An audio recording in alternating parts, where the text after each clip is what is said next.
Pendant la conférence du Berlin, les ancêtres des pères fondateurs de la démocratie ont eu la sottise et la bêtise de diviser l'Afrique. Ils ont eu l'animosité d'enlever tout ce qui était doux en Afrique pour les rendre amers. Ils ont eu l'audace de passer un compromis sur les modalités d'occupation, tout en donnant un espoir de vie à la traite négrière au mépris de tous les principes sacrés de la personne humaine. Même s'il a fallu que l'instinct animal qui a guidé cette escapade décadente fasse ses preuves face à la résistance africaine.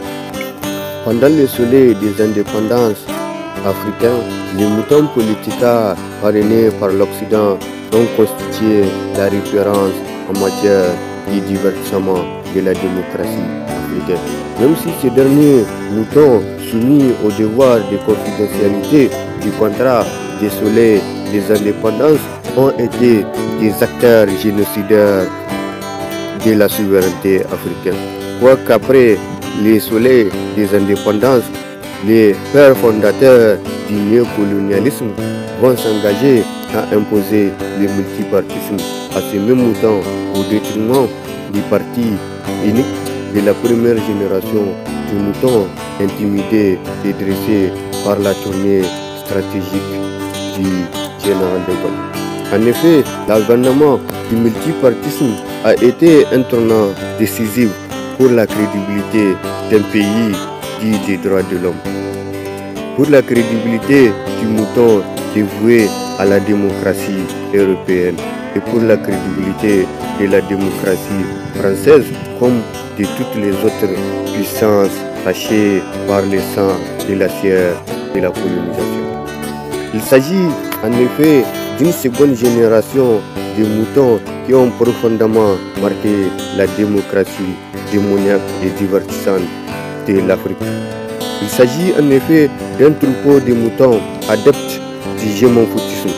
Il s'agit d'une race de moutons qui se sont évanouis de plaisir juste après la proclamation de la Commission électorale nationale et indépendante de la volonté populaire et dépendante du bon vouloir de la communauté internationale. Il s'agit aussi d'une génération de moutons répliqués à partir de la première génération de moutons dressés par les galons du général de Gaulle. Il s'agit d'une espèce de moutons qui ont honteusement marché dans les pas du plus grand mouton qu'a connu l'Afrique occidentale française, que j'ai nommé les moutons Félix ou Côte-Bonny. Il s'agit aussi d'une race de moutons tordus qui ont prôné le développement et l'unité sous le projecteur de la télévision nationale, tout en utilisant la totalité de leur énergie pour piller l'Afrique et booster l'économie européenne. Il s'agit surtout d'une collection de moutons intellectuels munis d'un diplôme sans équivalent dans toute l'Afrique. Des moutons munis d'un engagement sans faille pour une politique qui valorise les supermarchés de matières premières de l'Afrique, même si l'Occident est le seul maître de l'offre comme de la demande, même si l'Occident est le seul garant des permis de l'exploitation, et même si l'Afrique paye les pots cassés, et même si ses enfants sont irradiés. La loi cadre de 1956, orchestrée par un pays dit des droits de l'homme, est la toute première phase du néocolonialisme en Afrique, puisque les moutons cow-boys qui ont engagé le processus du soleil des indépendances africains mènent tout droit aux assemblées territoriales des colonies instituées par la loi cadre. En effet, cette loi fut le fil conducteur qui a permis le passage qualitatif du colonialisme au néocolonialisme, le passage quantitatif des moutons sélectionnés dans les mêmes assemblées à la première génération de moutons qui ont voté le oui au référendum du général de Gaulle, le oui au pillage de l'Afrique, le passage qualitatif d'un État colonisé à un État néocolonisé. En effet, la théorie du complot de la décolonisation a consisté à parrainer la première génération de moutons qui ont été épouvantés par le vote courageux et radical du vaillant panafricaniste Sékou Touré de la République indépendante et souveraine de la Guinée.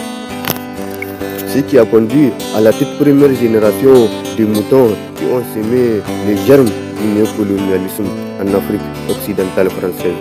La toute première génération de moutons qui ont semé les germes de la zizanie en Afrique occidentale française.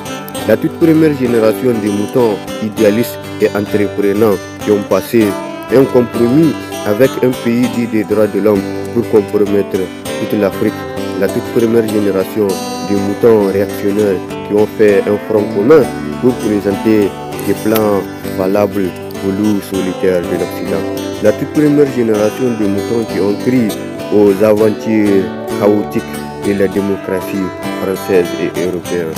La toute première génération de moutons petits qui ont ruiné et miné l'intégrité de toute l'Afrique de l'Ouest. La toute première génération de moutons qui iront jusqu'en enfer pour satisfaire les caprices du mode de vie français et européen. La toute première génération de moutons aliénés qui ont été en manque d'affection de la sollicitude asphyxiante et dilatoire de l'Occident.